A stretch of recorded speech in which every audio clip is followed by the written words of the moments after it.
Achille Mbembe, bonjour.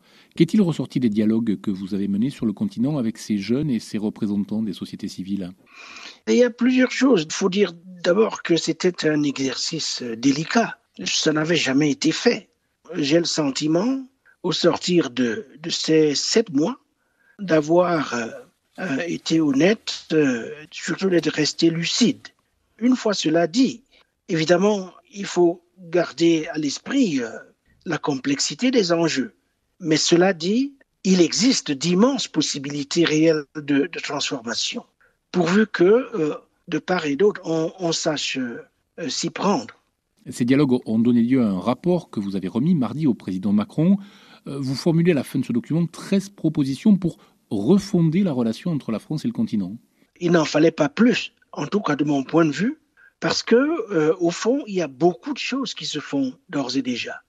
Et il y a eu, en particulier depuis 2017, une foule d'initiatives qui ont été mises en route, dont évidemment l'impact ne se fera ressentir que petit à petit, parce que c'est pas en 4 ans qu'on change tout.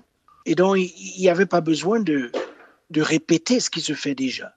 Il y avait besoin d'imaginer de nouveaux outils, une nouvelle génération d'outils, de mettre l'accent sur comment répondre aux 3 grandes aspirations qui sont remontées des dialogues, la grande demande de mobilité et de droit à la circulation, à commencer par la mobilité et le droit à la circulation en Afrique même, la grande demande de démocratie face effectivement à des régimes qui, pour l'essentiel, sont en train de détruire les moyens d'existence des gens, et la grande demande également de dignité que l'on voit bien surgir à l'occasion de nombre de débats autour de la colonisation, du rapport asymétrique à la France.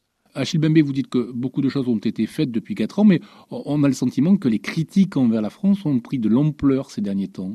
Il y a eu des inflexions. Ça, c'est manifeste. Évidemment, il y a des controverses autour des interventions militaires, du soutien présumé à des tyrans, au mépris de l'ordre constitutionnel. Le cas tchadien a suscité énormément de colère au sein de l'opinion africaine.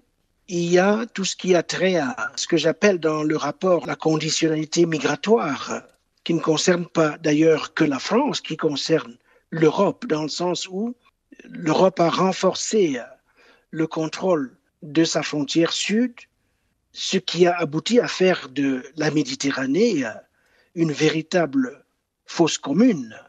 Les choses pourraient s'arrêter là, sauf que, au fond, dans le cadre de cette politique, elle est parvenue à imposer aux États africains des pseudo-conseils et l'appui coercitif qui a pour conséquence de rendre plus difficile encore la circulation des Africains à l'intérieur du continent.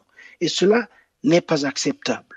Tout comme il n'est pas acceptable de lier l'aide publique au développement à l'obligation, je dirais, de déporter les migrants africains. Donc il y a là des motifs de très grande colère et de divergence qui demeurent. Les divergences demeurent également en ce qui concerne la politique de restitution.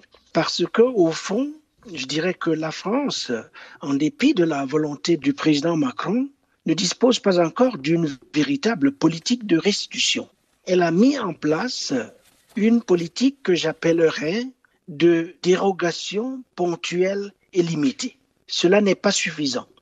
Donc, il y a un certain nombre de domaines comme cela où il y a des choses à faire. Vos propositions, Achille Mbembe, sont-elles de nature à véritablement changer la relation entre la France et l'Afrique? Les propositions stratégiques qui ont été formulées, certaines visent effectivement à transcender ces divergences et à aller de l'avant, à construire de solides bases pour aller très loin. Évidemment, il ne faut pas être naïf non plus. Il y a un contexte, il y a d'autres forces qui ne regardent peut-être pas nécessairement dans la même direction. Il y a des arbitrages à effectuer. Mais dès le départ, moi, ce qui me tenait à cœur, c'était de faire ce travail de la façon la plus honnête possible et la plus lucide possible. Et je crois pouvoir dire, au point où on en est, que cet objectif a été atteint. Achille Mbembe, merci.